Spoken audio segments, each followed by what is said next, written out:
late! Late, late, late! I've been waiting for you to summon me ever since you came here. Waiting and waiting and waiting.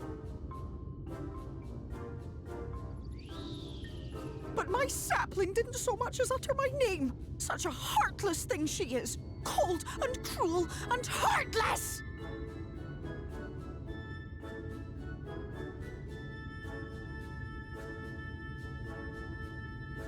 Another self-important little brat.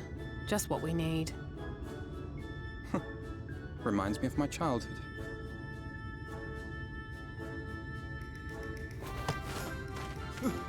All right, I'm sorry. It was a joke. Honestly, just a joke. But just now you called for me so earnestly, so fervently. I couldn't possibly stay angry at you. Very well. As your lovely branch, I will lend you my strength.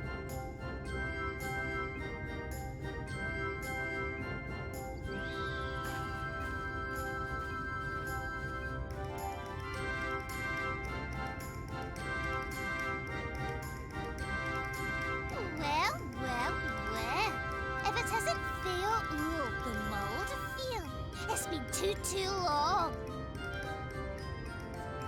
Not long enough for you to think of any new games, though, apparently.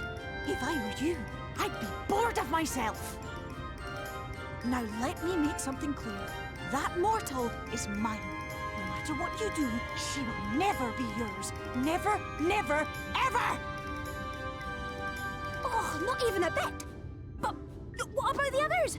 Surely we can keep them. No, no, no! You can't keep them either! They're for my amusement and mine alone! And if you lay so much as a finger on my sapling, I'll scatter the contents of her bag all over your precious village. There'll be cold, hard metal, furry, festering food, stinky, sweaty small clothes, and all manner of other terrible, unmentionable things. How would you like that, hmm?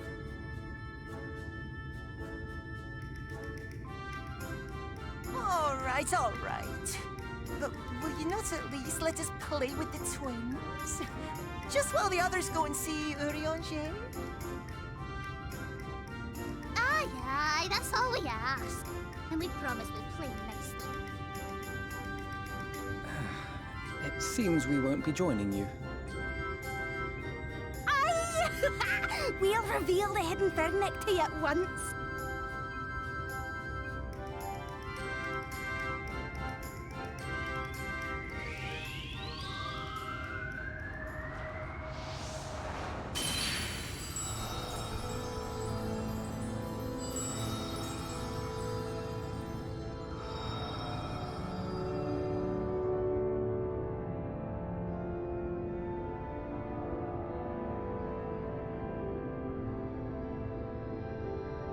So this is the true Ilmeg.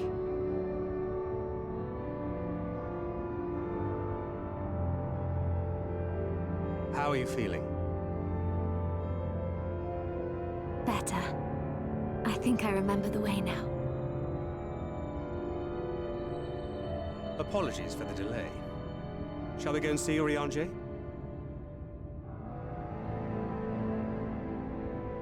Your lovely branch is useful, yes? So whenever you're in trouble, you must remember to make use of me!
Urianger, are you in? Unto a world weary of heroes, a hero wends her way. The Exarch did send word that thou wouldst seek me out, but ne'er did I imagine thou wouldst arrive so soon.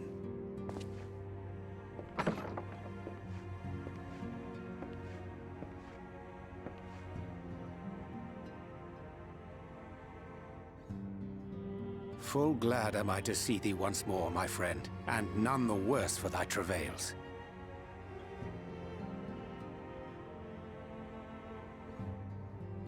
Run along, Minfilia. We will meet you outside. But Another one for you to imbue, if you'd be so kind.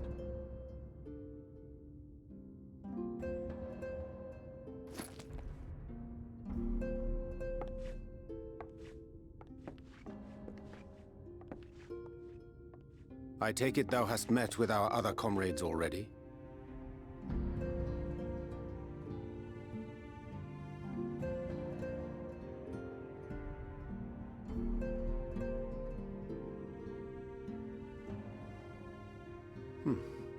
That Master Alphino and Mistress Alize now travel in thy company is of great comfort to me. As for the rest, it beginneth in earnest. The hunting of the Light Wardens, and perforce the war with Yulmore. Hark thee then to my words, and through them behold the vision that I did glimpse, that of the 8th Umbral Calamity. As I drifted hither to the first, traversing the boundary twixt reality and potentiality, I did bear witness to events yet to come. There I saw the combined forces of Eorzea and the Far East offering fierce resistance to the legions of Garlemald. So fierce, in fact, that they did begin to push the enemy back. Ilm by painful ilm at first, then Yalm by Yalm, and Malm by Malm in time. Yet the joy they felt was short-lived, for in so doing they did force the Empire's hand. Faced with defeat, the Garleans turned to a weapon most vile: Black Rose. Its potency defied all reckoning. Once released, the gas took on a life of its own, wreaking untold carnage not only in Eorzea, but in the provinces of the Empire besides. From fighters upon the front lines to babes in their beds, none were spared. And as the casualties became too numerous to count, so did the fabric of civilization begin to unravel. Nor did the land itself escape unscathed, for spreading from the site of its release, Black Rose brought death to the very soil. To survive amidst the chaos and upheaval, men came to live by the sword, the rule of law giving way, inevitably, to the rule of might. Thus was the spark struck and the fire kindled, and swiftly did it spread as a blaze in a field of straw to engulf every corner of the world. Nations worthy of the name did then cease to exist. And those souls brave and true who might have risen to restore order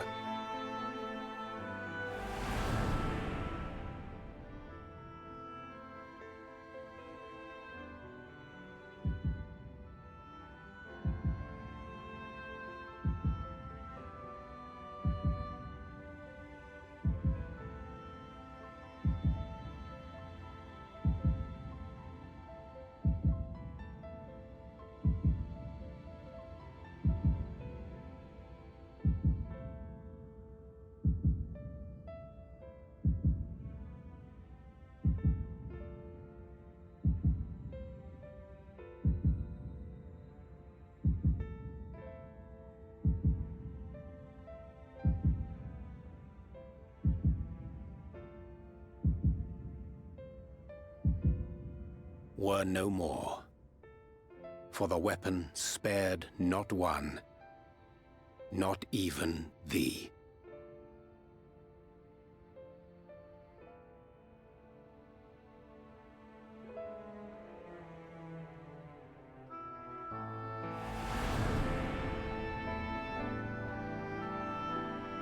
An endless age of war, begotten by the blight of Black Rose.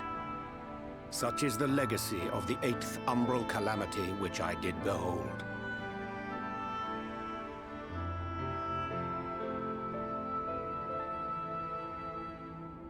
No matter the cost, we must forestall this tragedy. To that end, I have labored during my sojourn in this world, discovering in so doing the answer to a pressing mystery. That of Black Rose's inexplicable potency. Come.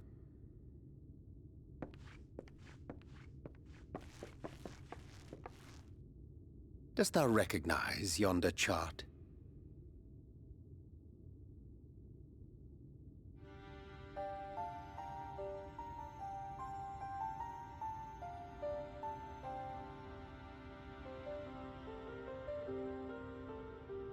Indeed. 'Tis a rendering of the elemental wheel, such as one might find in classrooms across the source. As the chart maketh plain, our world is composed of 6 elements, in addition to which there exist 2 poles in fundamental opposition.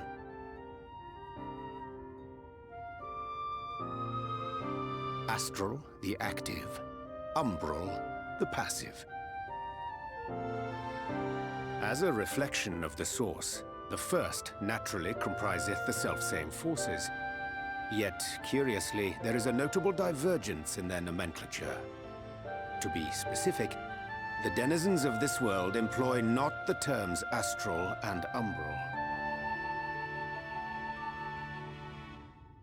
Thus was I moved to inquire what names said forces had been assigned.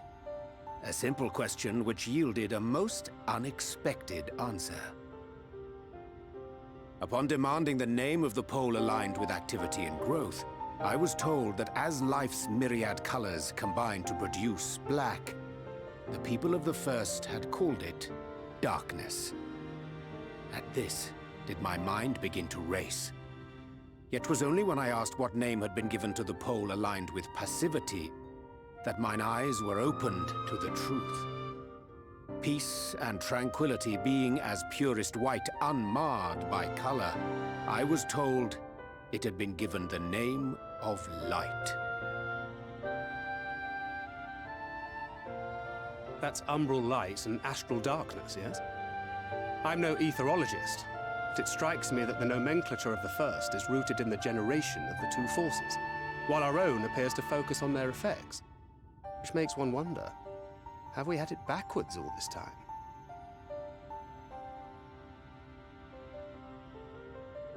"'Tis indeed a compelling question, and one which beareth closer examination. Yet what knowledge we already possess sufficeth to explain the chain of events. The phenomenon of etheric thinning observed in the source is the consequence of light, the power of stasis, flowing in from the first to stifle the movement of ether within the land.